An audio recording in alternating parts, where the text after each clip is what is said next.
UP को आज एक और अंतर्राष्ट्रीय हवाई अड्डे का तोहफा देंगे प्रधानमंत्री मोदी। जेवर में नोएडा इंटरनेशनल एयरपोर्ट का शिलान्यास करेंगे। 2 बजे जनसभा को भी संबोधित करेंगे। सीएम योगी भी मौजूद रहेंगे। नागरिक उड्डयन मंत्री ज्योतिरादित्य सिंधिया ने जेवर इंटरनेशनल एयरपोर्ट को लेकर कहा, यह भारत का नहीं एशिया का सबसे बड़ा एयरपोर्ट होगा। इसके बनने से रोजगार के 1 लाख अवसर पैदा होंगे। नोएडा एयरपोर्ट दुनिया का चौथा सबसे बड़ा एयरपोर्ट होगा। 10,000 करोड़ रुपए की लागत से 2024 तक तैयार हो जाएगा पहला फेज। 5 इंटरनेशनल एयरपोर्ट वाला अकेला राज्य बन जाएगा उत्तर प्रदेश। रक्षा मंत्री राजनाथ सिंह का मिशन यूपी आज सीतापुर में बूथ अध्यक्षों के सम्मेलन को संबोधित करेंगे। मंच पर गृह राज्य मंत्री अजय मिश्र टेनी भी मौजूद रहेंगे। 5 राज्यों में चुनाव से पहले मोदी सरकार का बड़ा फैसला, जरूरतमंदों को मार्च 2022 तक मिलता रहेगा मुफ्त अनाज। मोदी कैबिनेट में पीएम गरीब कल्याण अन्न योजना को मंजूरी। केंद्र सरकार के गरीब कल्याण योजना को 2022 तक बढ़ाने पर महाराष्ट्र के मंत्री नवाब मलिक ने निशाना साधा। नवाब मलिक ने कहा कि यह फैसला चुनावों को देखते हुए किया गया, जिससे बीजेपी को इसका फायदा मिल सके। यूपी चुनाव पर आज दिल्ली में मंथन। बीजेपी राष्ट्रीय संगठन महामंत्री बीएल संतोष रात 8 बजे तक करेंगे बैठक। प्रदेश प्रभारी, चुनाव प्रभारी और सह प्रभारी होंगे शामिल। क्षेत्रवार चुनावी रणनीति पर चर्चा होगी। योगी सरकार में राज्य मंत्री का दर्जा प्राप्त रघुराज सिंह का बड़ा बयान। कहा, मदरसे आतंकियों के अड्डे, वहां आतंकियों को ट्रेनिंग दी जाती है। मौका मिला तो सारे मदरसे बंद कर दूंगा।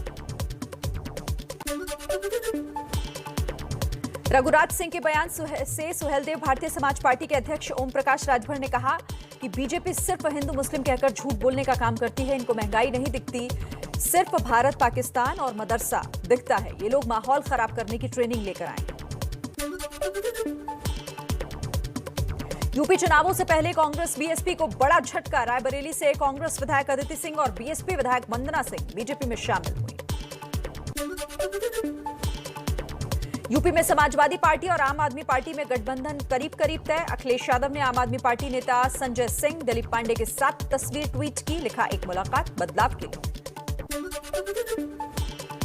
आम आदमी पार्टी के नेता संजय सिंह ने अखिलेश का ट्वीट रीट्वीट कर लिखा, तानाशाही के खिलाफ बेशक तरक्की और बदलाव के लिए इंकलाब का आगाज। सार्थक चर्चा के लिए आपका धन्यवाद। अखिलेश यादव का बड़ा ऐलान। कहा, सत्ता में आए तो आंदोलन के दौरान मरने वाले किसानों के परिजनों को 25-25 लाख रुपए मुआवजा देंगे।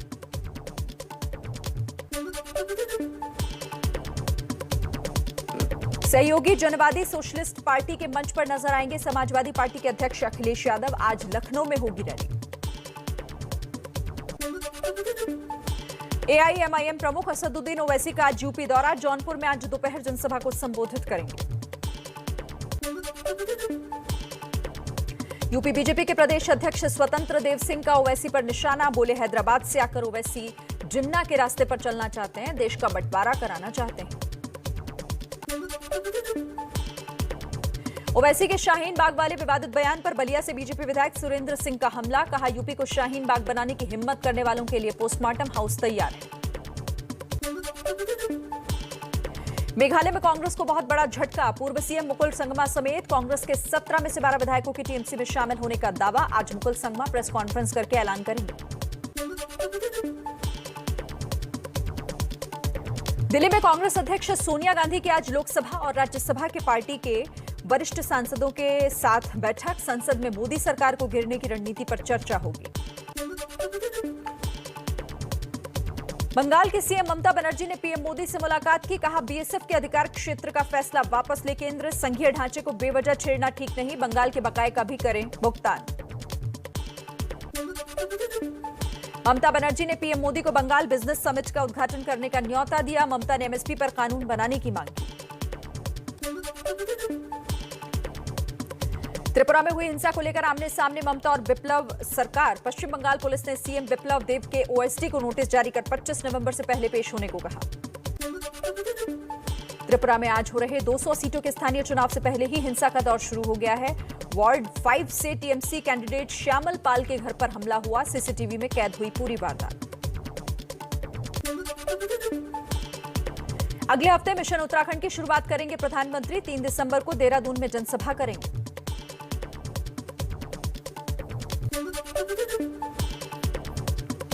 अमृतसर में कांग्रेस के प्रदेश अध्यक्ष नवजोत सिंह सिद्धू का केजरीवाल के ऐलान पर पलटवार। कहा, आम आदमी पार्टी पैसा कहां से लाएगी? दिल्ली आत्मनिर्भर राज्य है, लेकिन पंजाब पर 7 लाख करोड़ का कर्ज है।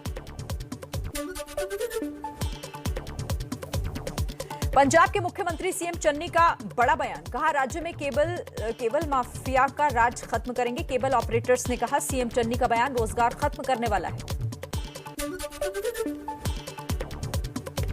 पंजाब के मोहाली में 5 महीने से धरने पर बैठे हैं कॉन्ट्रैक्ट टीचर। सेवाएं नियमित करने की मांग को लेकर धरना दे रहे हैं। जम्मू कश्मीर में सुरक्षा बलों को बड़ी कामयाबी। श्रीनगर के रामबाग में 3 आतंकी ढेर मारे गए। टीआरएफ कमांडर मेहरान और 62 आम लोगों की हत्या में शामिल थे।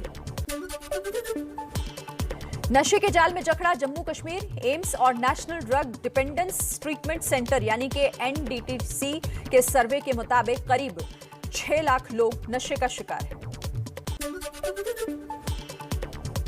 मुंबई के पूर्व कमिश्नर परमबीर सिंह ने एबीपी न्यूज से कहा, मैं चंडीगढ़ में हूं, कोर्ट के आदेश के बाद पेश होऊंगा। परमबीर सिंह को भगोड़ा घोषित किया जा चुका है।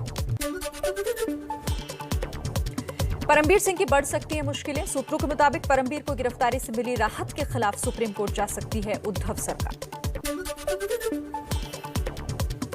मुंबई के रिटायर्ड एसीपी शमशेर पठान का मुंबई के पूर्व पुलिस कमिश्नर परमबीर सिंह पर गंभीर आरोप। कहा, परमबीर ने आतंकियों की भी मदद की थी।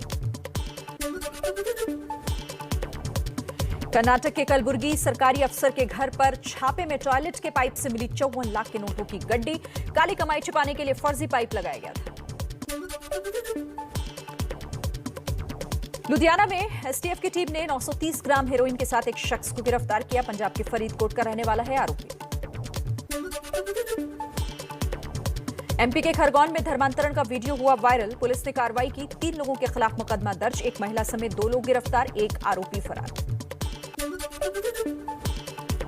देश में एक दिन में कोरोना के 9,119 नए केस सामने आए। 396 लोगों की मौत। एक्टिव केस 1,09,940 हुए। एक्टिव केस के मामले में पिछले 539 दिनों में ये सबसे कम केस दर्ज किए गए। कांग्रेस नेता राहुल गांधी ने उठाई कोरोना से मरने वालों के परिजनों के लिए मुआवजे की मांग। कहा, कोरोना पीड़ित परिवारों को 4 लाख रुपए मुआवजा मिलना चाहिए। पंजाब के सीएम चरणजीत सिंह चन्नी ने पीएम मोदी को एक चिट्ठी लिखी। कोरोना से जान गंवाने वालों के परिजनों को 4 लाख मुआवजा देने की मांग की। कहा, इसमें 25% पंजाब सरकार देगी।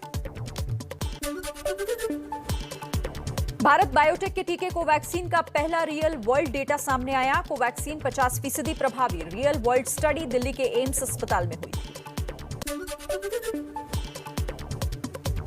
बिहार में बीजेपी विधायक हरिभूषण ठाकुर बोले, शराब पर रोक हटनी चाहिए। इस कानून की वजह से छात्रों को हो रही है जेल।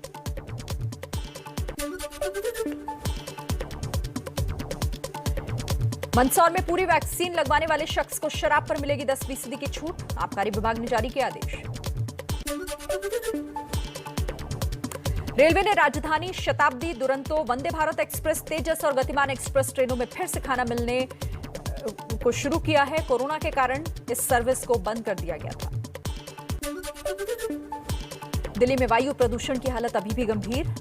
सुबह एयर क्वालिटी इंडेक्स 339 रिकॉर्ड किया गया, जबकि आनंद विहार पर 491। दिल्ली में 29 नवंबर से फिर खुलेंगे स्कूल और सरकारी दफ्तर। प्रदूषण घटने की वजह से दिल्ली सरकार ने खोलने का फैसला किया है।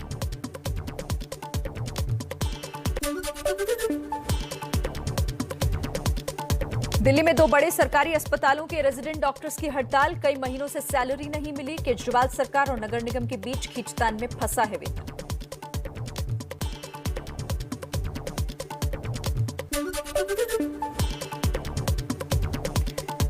दिल्ली के बाड़ा हिंदूराव अस्पताल के रेजिडेंट डॉक्टर्स के साथ साथ नर्सों ने भी हड़ताल शुरू की। हमेशा मरीजों से भरा रहने वाला ओपीडी बंद हुआ। नर्सों के मुताबिक सैलरी के साथ साथ स्टाफ की कमी की वजह भी हड़ताल हो रही है।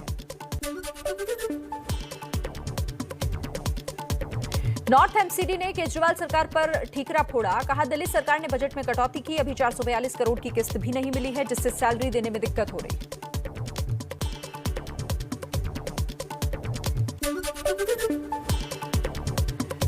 दिल्ली सरकार के मंत्री गोपाल राय ने डॉक्टरों को वेतन न मिलने के लिए बीजेपी को जिम्मेदार बताया। कहा, एमसीडी में बीजेपी के भ्रष्टाचार की वजह से बार बार ऐसी स्थिति पैदा होती है।